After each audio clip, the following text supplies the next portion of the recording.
Welcome to A Word in Season. I have a friend and a mentor called Hamo. And in some circles, Hamo is a pretty well-known blogger and posts on Facebook pretty frequently relating to surfing, faith, Christian ministry, and life in general. He's a thinker and a writer, and he's just a genuine decent bloke. Tragically, Hamo just 3 weeks ago lost his son Sam in a free diving accident. In the midst of very fresh news of his son's death, he continued to write and post short messages to those watching on in Facebook world.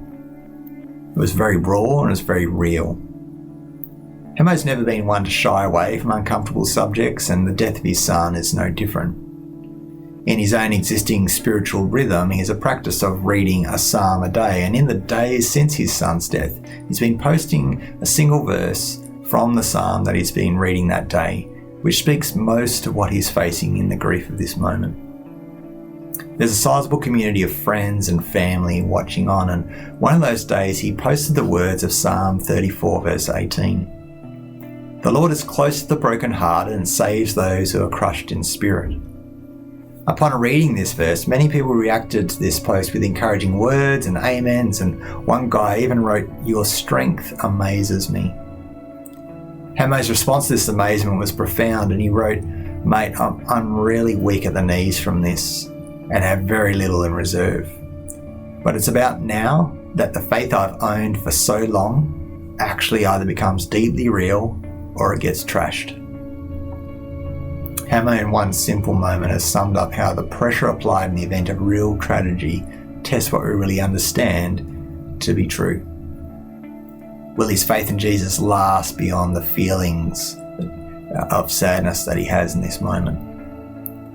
How deep is the well of truth that he draws from, and what are the real experiences and encounters of God from his past that can solidify and remind him and be strengthened in the present?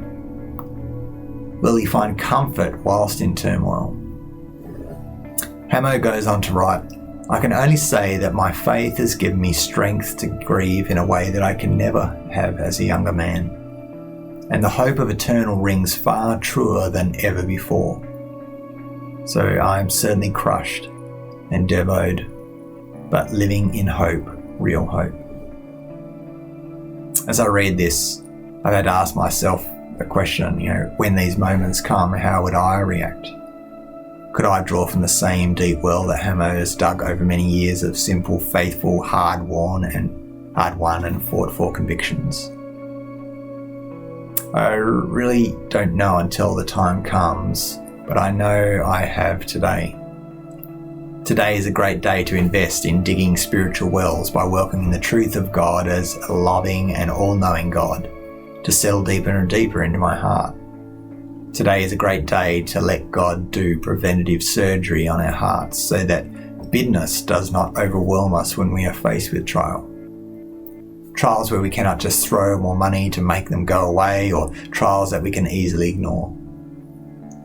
Today is a great day to welcome resurrection hope that provides eternal hope that no tragedy can steal from us. Today is a great day to dig deep wells, that if we found ourselves in the midst of a crisis and came across this verse from Psalm 34, "The Lord is close to the brokenhearted and saves those who are crushed in spirit," that we would not turn away in disgust or anger or bitterness, but we would welcome those words to our hearts as amazing, comforting, good news, and be able to say like Hamo, "The hope of eternal rings far truer than ever before. I'm certainly crushed and devastated, but living in hope, real hope."